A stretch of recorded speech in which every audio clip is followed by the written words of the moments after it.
presentation of the Art Circle of Ten. The title, Ang Pagsibol, meaning the strong or the growth, is not just a name. It is a testament to the journey that brought us to this event today. I want to share a personal story about the man who made this possible. I first met Sir Tom Alvarado in 2021, shortly after he returned from abroad. At the time, I had already founded my own group, Sining Lumbang, in 2019. Sir Tom didn't come to compete. He came to contribute. He conducted a free workshop for my Sining Lumbang members and did something I rarely see. He handed over his own high-end, expensive art materials for the workshop attendees to use without hesitation. That moment stayed with me. It showed me that he wasn't just an artist. He was a true advocate of goodwill, someone more invested in the growth of others than in the preservation of his own tools.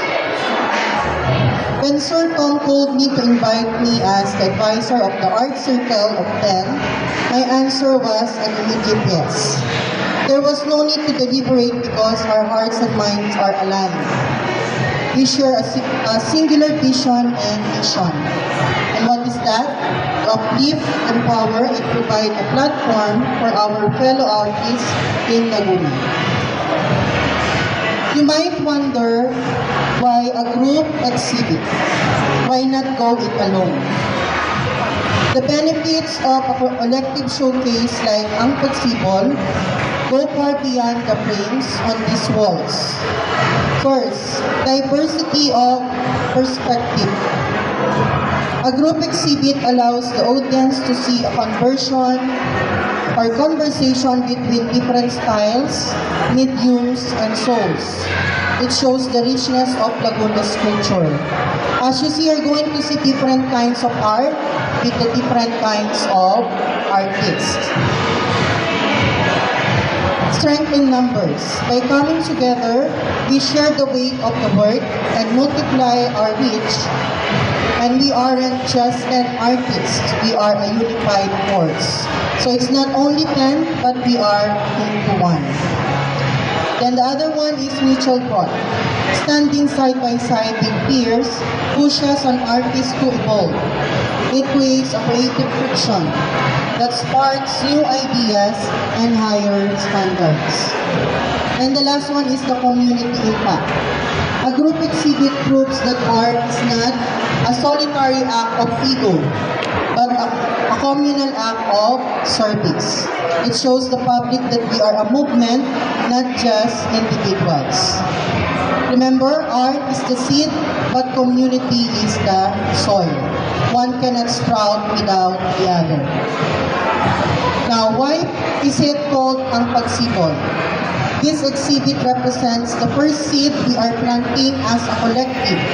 The artists you see featured here today are what we call the Circle of Ten. As you see, we are 10. Sir Tom is number 11. Sir Tom is the founder of this Art Circle of Ten. This exhibit represents the first seeds we are planting as a collective.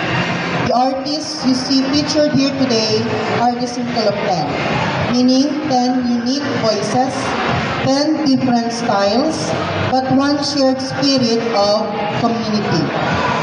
Art is not just about what we hang on the walls.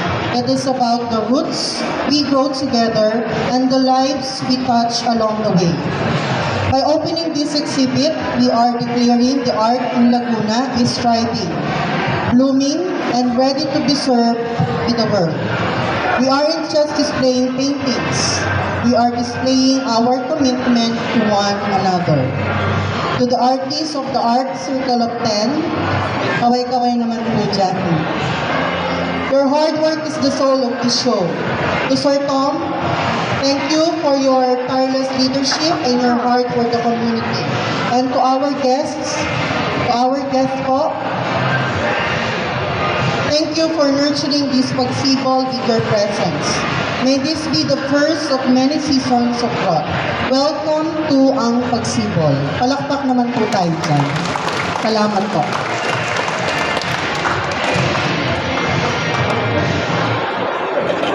I'm sorry, I'm see. Hello. Thank you so much, Ma'am Catherine. Okay, so we would like to call on the representative from the provincial government of Laguna. Let us call on Ms. Mitch Tobias from the provincial PIO to give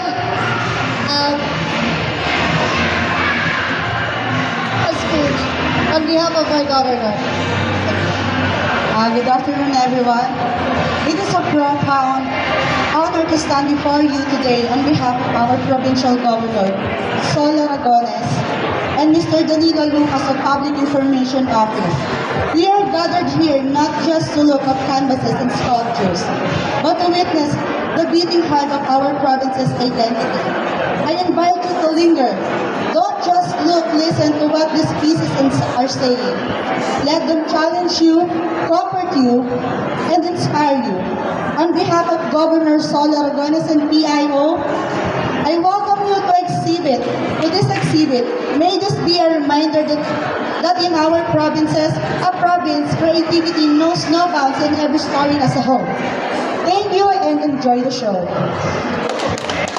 Thank you so much, Ma'am Mitch. Now, let us have another speech from the brand manager of Stain Paint, Mr. Titus Levy Young po. Hi, good afternoon everyone. I am Titus Levy Young po, Chief Marketing Supervisor and Brand Manager of Stein Paints. We are incredibly proud to stand alongside this community to celebrate the power of color and creativity. Welcome to the grand opening of Ang Pagsibol, the very first art exhibition by Tao and the Art Circle 10 Laguna. Today we honor the vision and mastery of Maestro Tom Alvarado and Maestra Catherine Hernandez. Your leadership has truly allowed this collective to bloom and to happen. To the brilliant artists whose works grace these walls, Eva Simon, Angeline Rosales, Amir Katandihan, Joey Jacobe, Nat Umali, Bayani Ray Akala, Marpolo Cabrera, Tope Zeus, and Joji Yasto. Congratulations! Your dedication to your craft is an inspiration to us all. Please enjoy the gallery and let these masterpieces stir your imagination. Thank you. Thank you so much, Sir Titus. And now, to give us a special number, this will be a line dance with a coach with Coach Cat. Ready na po?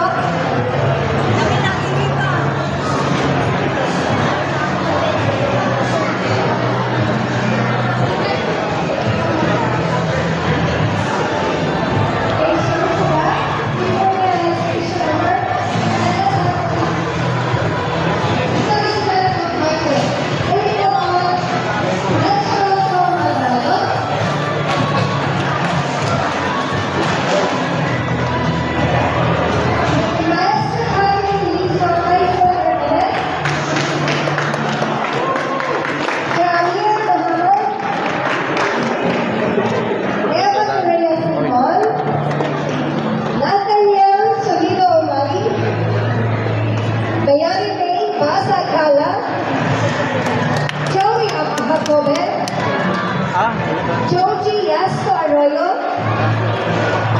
Zeus Gomez, Angeline Rosales, and Marpolo Cabrera. So these are the local artists from 10.